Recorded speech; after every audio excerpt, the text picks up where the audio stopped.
Hello friends, welcome to my YouTube channel knowledge Guru Abhinav में बिहार शिक्षक भर्ती की हिंदी मैराथन का आज हम पार्ट 2 पढ़ेंगे। पिछले वीडियो में हमने कुछ टॉपिक से कुछ प्रश्नों पे बात करी थी, उसको हमने पढ़ा। तो आज हम उसी श्रृंखला को आगे बढ़ाते हुए अपने इस वीडियो को शुरू करते हैं।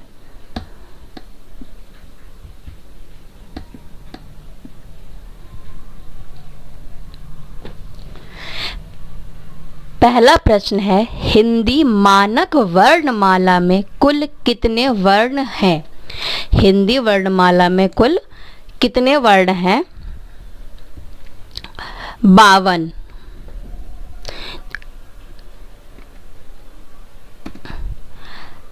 नेक्स्ट, अंत्यस्थ व्यंजन की संख्या कितनी है? अंत्यस्थ व्यंजन की संख्या 4 है।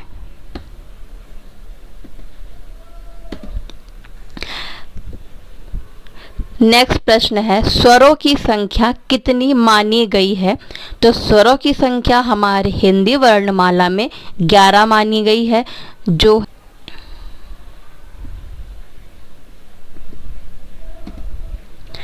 नेक्स्ट प्रश्न है, हिंदी शब्द की व्युत्पत्ति कहाँ से हुई है?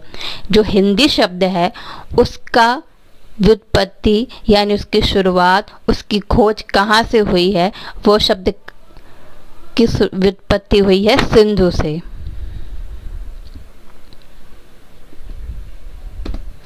नेक्स्ट प्रश्न है, हिंदी वर्णमाला को कितने भागों में विभक्त किया गया है?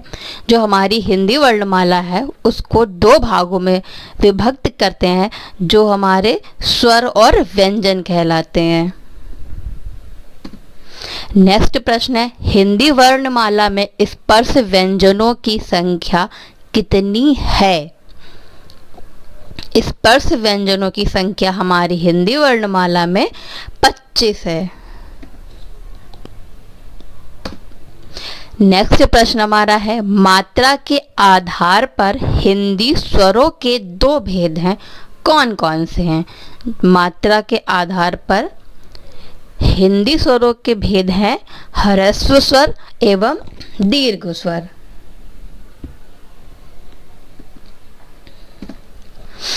अगला प्रश्न है, हिंदी वर्णमाला में व्यंजनों की संख्या कितनी है? जो हिंदी वर्णमाला हमारी है उसमें व्यंजनों की संख्या 33 है। अगला प्रश्न है, पंचतंत्र क्या है? पंचतंत्र कहानी संग्रह है।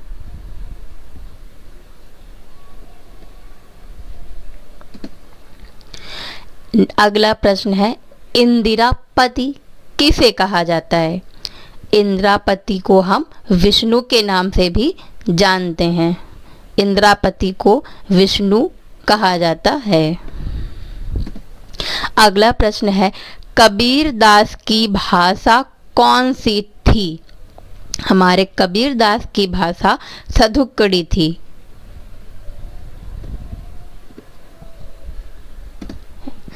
अगला प्रश्न है, प्रगतिवाद उपयोगितावाद का दूसरा नाम है, यह किसका कथन है? यह कथन दिया है रामविलास शर्मा ने।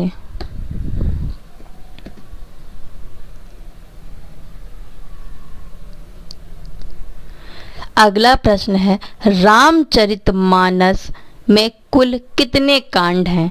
तो रामचरितमानस में कुल 7 कांड हैं।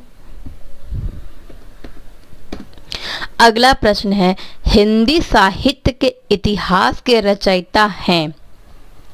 हिंदी साहित्य के इतिहास के रचयिता हमारे आचार्य रामचंद्र शुक्ल हैं। अगला प्रश्न है, कलम का जादूगर किसे कहा जाता है? कलम का जादूगर किसे कहा जाता है? रामवृक्ष बेनीपुरी। अगला प्रश्न है, गीत गोविंद किस भाषा में लिखा गया है? गीत गोविंद किस भाषा में लिखा गया है? संस्कृत भाषा में। अगला प्रश्न है, किसे लोक नायक कहा जाता है? हिंदी के लोक नायक की उपाधि हम किसे दी गई है, यानी हिंदी में लोक नायक किसे कहा जाता है? तुलसीदास जी को।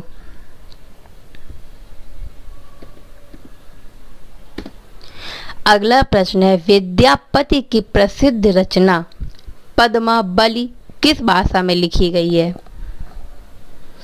विद्यापति की प्रसिद्ध रचना पद्मावली किस भाषा में लिखी गई है?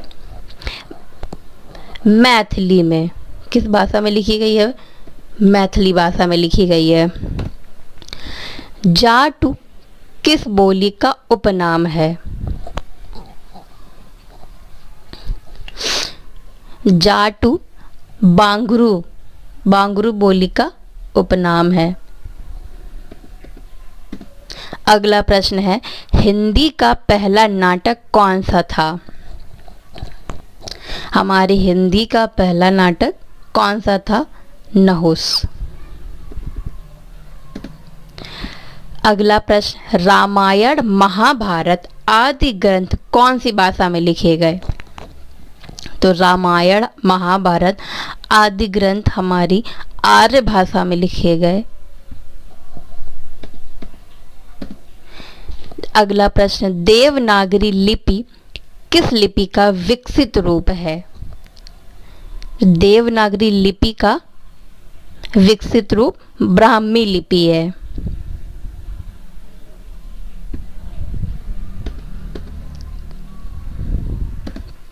अगला प्रश्न, हिंदी की विशिष्ट बोली ब्रज भाषा किस रूप में सबसे अधिक प्रसिद्ध है? तो हिंदी की विशिष्ट बोली की ब्रज भाषा सबसे अधिक काव्य भाषा में प्रचलित है। अगला प्रश्न, संविधान की 8वीं अनुसूची में उल्लेखित भारतीय भाषाओं की संख्या कितनी है? जो हमारे संविधान में 8वीं सूची में सभी भाषाओं को उल्लेखित किया गया है, उसमें हमारी भाषाओं की संख्या 22 रखी गई है।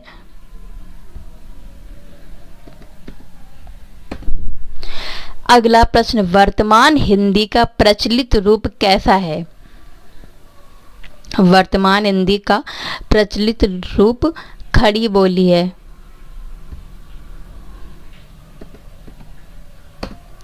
अगला प्रश्न, हिंदी साहित्य सम्मेलन प्रयाग की स्थापना कब हुई? हिंदी साहित्य सम्मेलन प्रयाग की स्थापना 1910 में हुई। अगला प्रश्न, संविधान की 8वीं अनुसूची में उल्लेखित भाषाओं की संख्या कितनी है? तो भाषाओं की संख्या हमारी 22 है। अगला प्रश्न, बोलने वालों की संख्या की दृष्टि से हिंदी का विश्व में कौन सा स्थान है? बोलने वालों की संख्या यानी विश्व में सबसे ज़्यादा बोले जाने वाली तीसरे नंबर की भाषा हमारी हिंदी है। अगला प्रश्न, हिंदी भाषा का संबंध किस लिपि से है? तो हिंदी भाषा के संबंध हमारी देवनागरी लिपि से है। अगला प्रश्न, भाषा को मोटे रूप में कितने भागों में बांटा गया है? भाषा को मोटे रूप में कितने भागों में बांटा गया है? 2 भागों में बांटा गया है, लिखित भाषा एवं मौखिक भाषा। अगला प्रश्न, भाषा शब्द की उत्पत्ति कहाँ से हुई है? भाषा शब्द की उत्पत्ति संस्कृत की भास धातु से हुई है।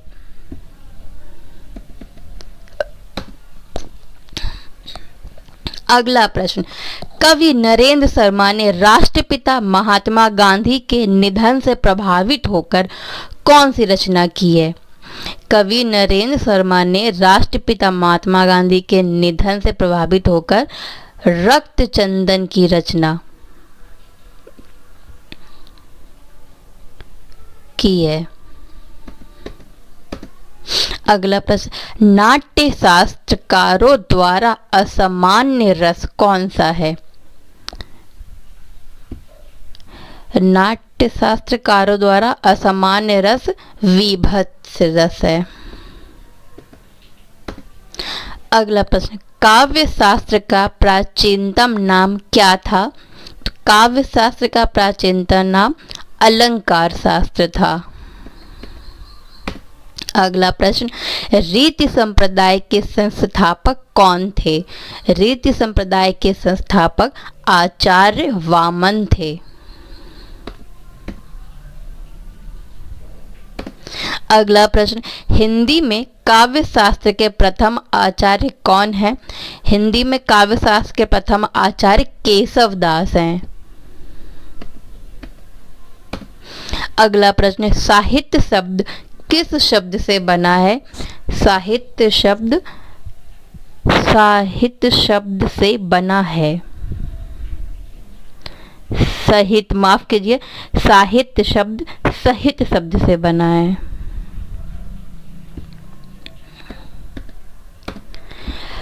अगला प्रश्न, हिंदी साहित्य में जीवनी साहित्य का प्रारंभ कौन से युग में हुआ? हिंदी साहित्य में जीवनी साहित्य का प्रारंभ भारतेंदु युग में हुआ। अगला प्रश्न, हिंदी भाषा और साहित्य के लेखक हैं श्याम सुंदर दास। मनुष्य एक सामाजिक प्राणी है, यह किसका कथन है? मनुष्य एक सामाजिक प्राणी है, यह कथन अरस्तु द्वारा दिया गया है।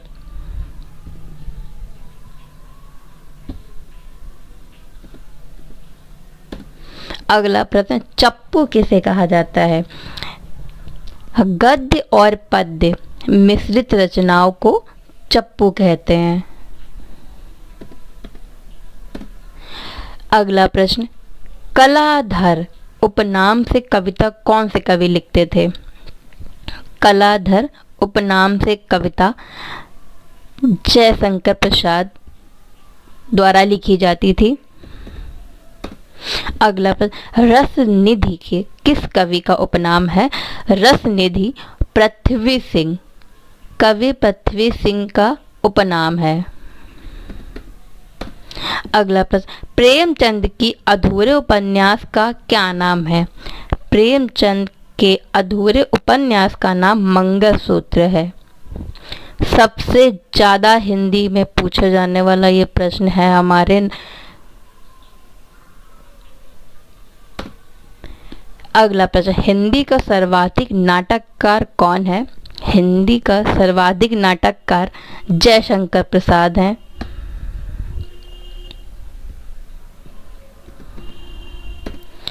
अगला प्रश्न, तुलसीकृत रामचरितमानस में कौन सी भाषा का प्रयोग किया गया है? तुलसीकृत रामचरितमानस में अवधी भाषा का प्रयोग किया गया है। अगला प्रश्न है, मीराबाई ने किस भाव में कृष्ण की उपासना की थी? मीराबाई ने कृष्ण की उपासना माधुर्य भाव में की। अगला प्रश्न है, एकांकी के जन्मदाता कौन है? एकांकी के जन्मदाता हैं धर्मवीर भारती। धर्मवीर भारती। अगला प्रश्न है, रामचरितमानस का प्रधान रस है शांत रस। अगला प्रश्न है, सबसे पहले अपनी आत्मकथा हिंदी में किसके द्वारा लिखी गई थी? सबसे पहले अपनी आत्मकथा हिंदी में डॉक्टर राजेंद्र प्रसाद द्वारा लिखी गई।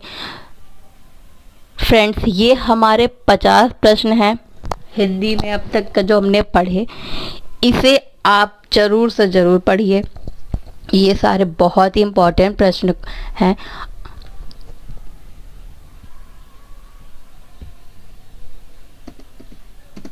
अगला प्रश्न है, हिंदी कविता का पहला महाकाव्य कौन सा है? हिंदी कविता का पहला महाकाव्य पृथ्वीराज रासो। अगला प्रश्न है, हिंदी के सर्वप्रथम प्रकाशित पत्र का क्या नाम है? हिंदी में सर्वप्रथम प्रकाशित होने वाला पत्र है उद्दंड मार्तंड। अगला प्रश्न है, हिंदी साहित्य की प्रथम कहानी कौन सी है? हिंदी साहित्य की प्रथम कहानी इंदुमती है और हिंदी में प्रथम नाटक है नहुस, जो हम पिछले प्रश्न में पढ़ चुके हैं। अगला प्रश्न है, आंचलिक रचनाएं किससे संबंधित होती हैं? तो हमारी आंचलिक रचनाएं क्षेत्र विशेष से संबंधित होती हैं। अगला प्रश्न है, हिंदी गद्य का जन्मदाता किसको माना जाता है? हिंदी गद्य का जन्मदाता भारतेंदु हरिश्चंद्र जी को माना जाता है। अगला प्रश्न है, कबीर किसके शिष्य थे? तो कबीर रामानंद के शिष्य थे। कबीर के गुरु रामानंद। अगला प्रश्न है, बिहारी ने क्या लिखे हैं? तो बिहारी ने दोहे लिखे हैं।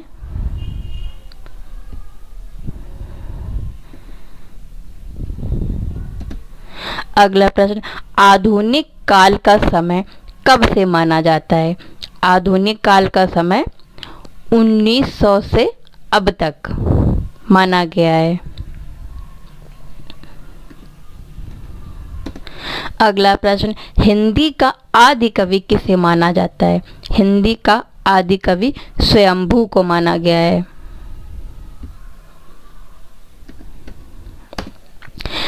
किस काल को स्वर्ण काल कहा जाता है?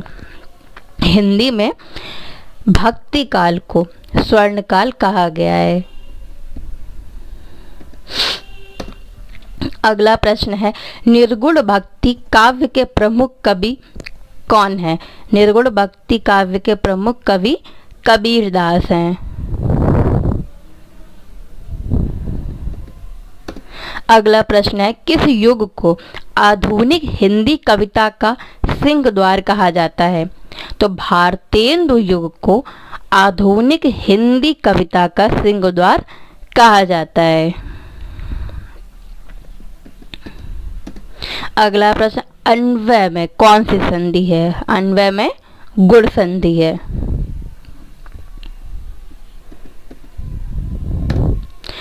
अगला प्रश्न, चयन में कौन सी संधि है? तो चयन में हमारी अयादि संधि है। अगला प्रश्न हमारा अगला और अंतिम प्रश्न है, मूल स्वरों की संख्या कितनी है? तो हमारी हिंदी में मूल स्वरों की संख्या 11 है और व्यंजनों की संख्या 33 है। तो फ्रेंड्स, ये हमारे आज के 65 प्रश्नों की श्रृंखला को यहीं समाप्त करते हैं। उम्मीद करते हैं कि आप इसे अपनी कॉपी में ज़रूर लिखेंगे और इसे ज़रूर पढ़िएगा। तब तक के लिए धन्यवाद। चैनल को सब्सक्राइब करें और वीडियो अच्छा लगा हो तो लाइक एंड शेयर करना बिल्कुल भी ना भूलें।